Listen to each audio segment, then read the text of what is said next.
So your baby has been crying for quite some time. You've done the feed, you've checked the nappies, they're not tired. You've tried the hugs, you've done the squats, you've gone for a drive, you've tried another feed. What else could it be? My name is Christian Flotter, and let's talk about why else your child may still be crying. So first up, we want to be asking about how long has the crying been going on for?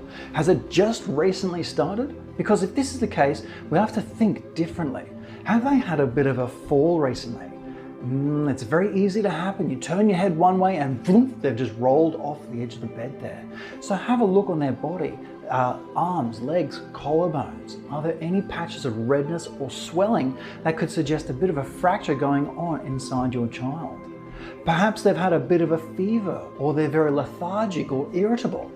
Because if this is going on, it could also suggest a bit of an infective process, the most common one being a UTI. And incredibly, under the age of 12 months, it's actually boys who get UTIs more frequently than girls. So don't discount a possibility of a UTI just because they're male.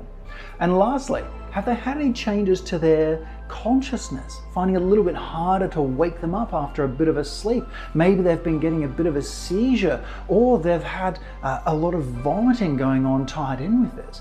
If this is the case, it could be something going on inside their head that may need more urgent attention.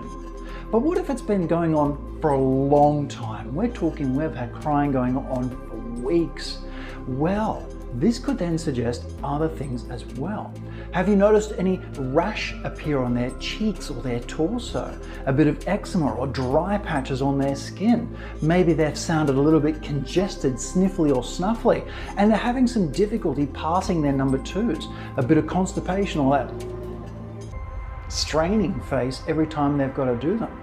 This could be suggestive of a cow's milk protein sensitivity, and this could be eased by reducing the amount of dairy loading that's going on into that child. But if it's not the protein, sometimes it can be the sugar.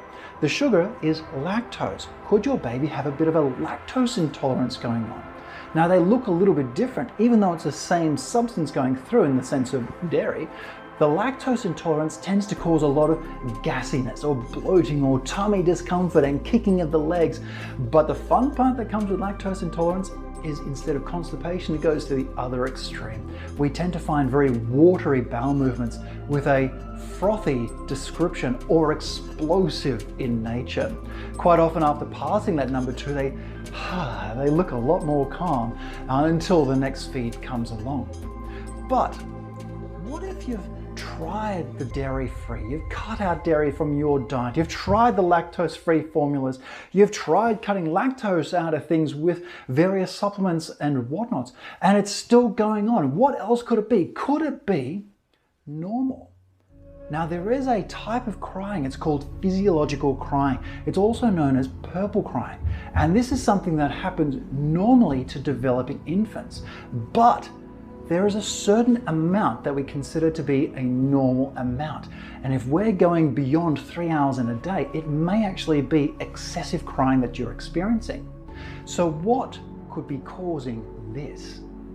See, when we are first born, you're only born once really. See, when we are born, we are bombarded with this amazing amount of sensory information coming in. All of a sudden we've got bright lights, we've got loud sounds, everything feels different. We start to actually perceive pain and all these other sensations, and it can be overwhelming for an infant's brain. In fact, researchers last year in 2020 were looking at a special scan of babies' brains called a functional MRI, and they found a particular subset of infants were hypersensitized in regions of their brain involved with pain processing. Now what was interesting is those infants with those hypersensitized areas were more likely to develop this colicky or excessive crying behavior as they get older to that 4 to 6 week mark.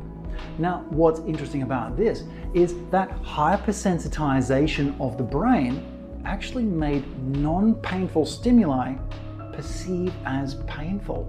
So regular everyday things like a bit of a bloating in our tummy all of a sudden became a painful process for those children. In fact, those same researchers state that up to 48% of that baby's behaviour can be explained by this sensitivity to certain sensory stimuli. So what can we do? Well, if you've ruled out all the serious things with your child's paediatrician and you're still left with a baby who is crying very frequently, the next port of call may be your healthcare professional to get their musculoskeletal system assessed. In some cases, we're looking at musculoskeletal discomfort that can actually heighten their sensation of pain and make this baby start crying a little bit more so as well. Healthcare professionals such as chiropractors, osteopaths, physiotherapists, they may have training to help assess your child's musculoskeletal system and help to calm their behaviour back down again. But if you also have any other questions, you're more than welcome to ask Dr. Christian.